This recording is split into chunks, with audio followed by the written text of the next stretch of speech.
Саламатсыздар, урматтуу каналымда мен көрчүлөрүм. Сиздерди каналдан көргөнгө абдан кубанычтамын. Азыркы ошо акыркы өтүп кеткен күндөрдү жаңылыктарын карасак, Израиль аябай активдүү түрдө ошо аскердик иш-аракеттерди баштады. Ошо түштүк Сириянын аймагында. Негизи ошо чек ара ичинде кирип алып, ошол жерден аябай катуу кызуу согушуулар болуп атат, жардыруулар болуп атат.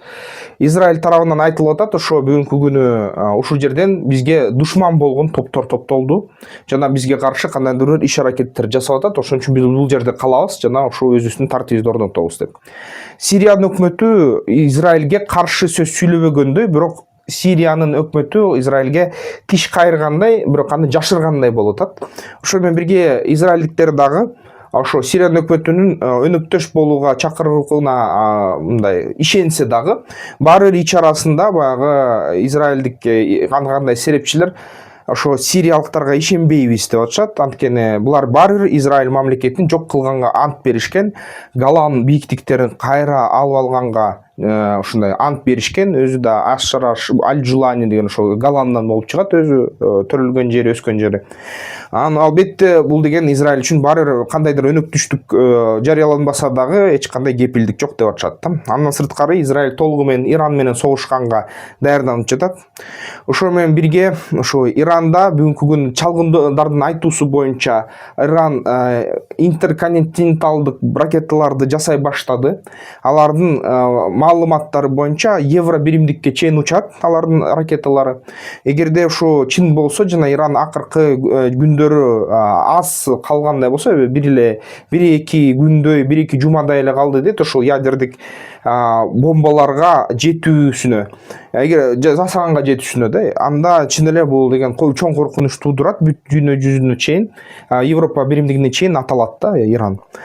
Ошонун аркасы менен дагы ошо Ливанда дагы тынчсыздандыруулар болуп атат. Израилдин өзүндө да теракттар болуп кетти. 10дон ашык ушундай теракт аракети болду. 2 аракети ийгиликтүү болду. Калган аракеттерди ар кандай жолдор менен токтотулду. Ушул баягы мурун мен бир видеомдо айттым эле, ошо 18 февралга чейин Израиль Ливандан чыгып кетсин деген Хезболланын ультиматуму бар эле. Ошол нерсе аткарылып кеттиби? Бирок Хезболла өзүнө жоопкерчилигин алган жок. Ал боюнча маалымат азырынча баягы тастыктала электи. Ким өзүнө ушул аларын, Хамас алдыбы же Хезболла аларын? Хамас дагы баягы туткундарды Израилге тапшырууну улантып атат, аз-аздан тапшырып атат. Өлүктөрдү да ошо өлүп калган туткундардын өлүктөрүн да тапшырып атат. Бир үй бүлөсү бар экен, Бибас деген. Ошо Бибас өспүрүмдөр менен Хамастын колуна түшүп калган. Алар ошо наристелер өлүп калыптыр.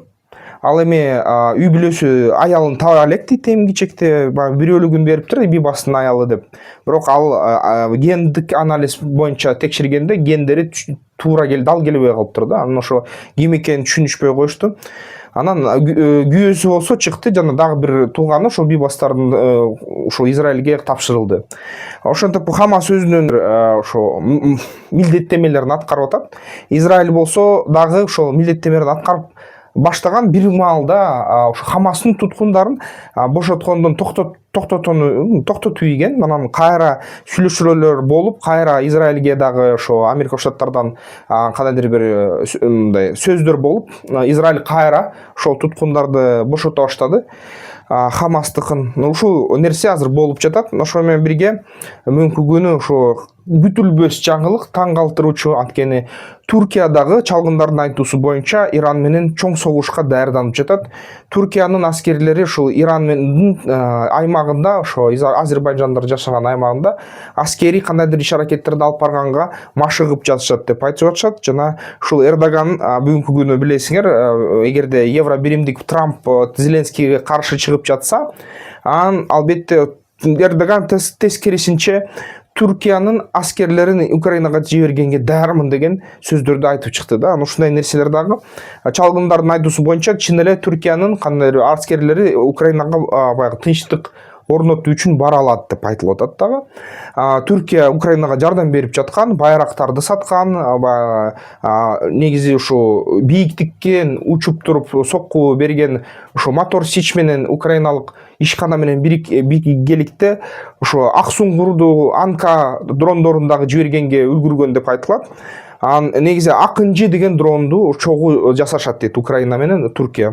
Ошо бүгүнкү күнү ушу Түркия акырындап кайра ошо Украинага аскерин жөнөтүшү ыктымал деген сөздөр айтылып атат. Ал албетте саясий спекуляция болушу мүмкүн. Аны миң жолу текшериш керек. Бирок ошо чалгындардын сөзүн дагы кой бетер текшериш керек. Ошо Түркия акырындап Ирандын территориясында Иранга каршы согуштарды алып барат дегендерди да. Анан кызыктуусу дагы ошол Абдулла Öcalan, Түркиянын коммунисттик партиясынын башчысы, мурунку КГБ менен колдоо көргөн жана ошол Түркияга НАТО өлкөсү катары ошо Түркияга каршы иш аракеттерди алып барган Курд коммунисттик партиясынын лидери 40 жылдан бери ошо КПК Түркия территориясында атайын террордук иш аракеттерди алып барган, ошо Курдистанды куруш үчүн, Курдистандын көз карандылыгын орнотуш үчүн ошо акчаны бүт ошо евро биримдиктеги социалисттик кыймылдардан алышкан. Кошумча дагы көп акчаны ошо СССРдан алышкан бир кездерде дейт. Анан кийин Орусиядан да кандайдыр акчаларды алышкан деп айтылып атат. Эми ошо Öcalan түрмөгө отургузулган, колго түшкөн, Түркияныкы бир нече жыл. Анан ошо чакыр кыргытыптыр, бүт КПКга тиешелүү кишилер токтоткула, ошо иш аракеттерди токтоткула, теракттарды экинчи кылбагыла, тынчтыкта жашайлы, ошо 40 жыл согуштук, эми баягы тынчтыкка өтөлү деген чакыр кыргытыптыр да.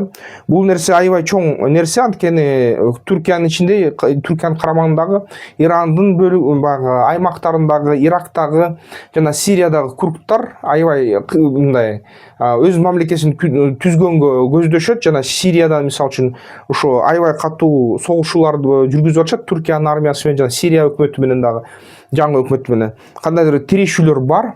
Анан албетте эгерде Öcalan ошондой жолго барса, бул деген ошол тирешүүнү токтотууга мүмкүнчүлүктү түзөт.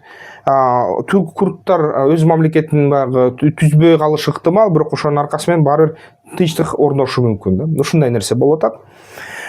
Эми эң кызыктуусу ушу Трамптын сөзүнүн бекемдиги дагы сынга алынды. Ошо Трамп өткөн жума башында эле Зеленскийди ошо диктатор деп, өзүнүн элин кырган, өзүнүн элинин убалына калган, канча кишини өлтүргөн диктатор деп айтты эле. Бүгүн ошо Стармер менен жолугушуптур. Кечээ күнү ошо Зеленский менен өзү менен жолугуптур. 5-күнү, 6-күнү. 6-күнү Зеленскийди же кабыл алам, же кабыл албайм деп аткан. Анан кабыл алып туруп Стармер менен сүйлөшүп атканда ошо 5-күнү ал айтат эме деп, ага журналисттер суроо берип атат, силер деген Зеленскийди азыр кайра башкача айтып калыпсыңар, Зеленский кыйын экен, өз элин коргоду, өз элине жакшы мындай кандайдыр бир тур берди. Анан сиздер эмгичекти Зеленскийди диктатор деп эсептейсиңерби десе, Трамп айтат, мен андай сөздү айткан эмесмин, ал мүмкүн эмес болчу да, айткан эмесмин деп айтты да.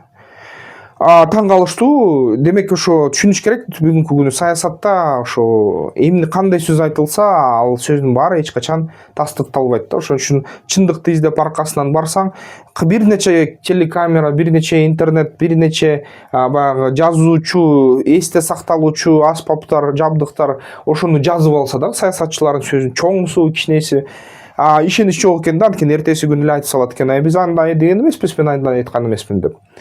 Ошо же катуу иштеп кеттиби, кичине баягы күч келип калдыбы, же жаш өзүнүн күчүн алып атабы, же эмне болуп атат, бирок ушундай нерсе өтө кейтет да. Анткени бул нерсе эмнени билдирет?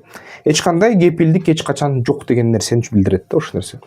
Албетте ошо бүгүнкү күнү кайра Орусия Трампты мактап, ошол тынчтыкка келебиз, ресурстарды Америка Штаттарынан бизден алгыла деп кайра жакшы мындай бир сыйра айтса, Трамп кайра жок, Зеленский жакшы, Путин жаман деп баштады да. Бул деген кайра азыр Орусиянын каналдарынан күтөбүз, кайра ошол Трампты өрттөгүлө, Американы гүлүн радиоактивдүү гүлүн асманга чейин сапыргыла Американы жоготкула деген дагы жаңы передачалар чыгат го дейм ушу жакынкы күндөрү.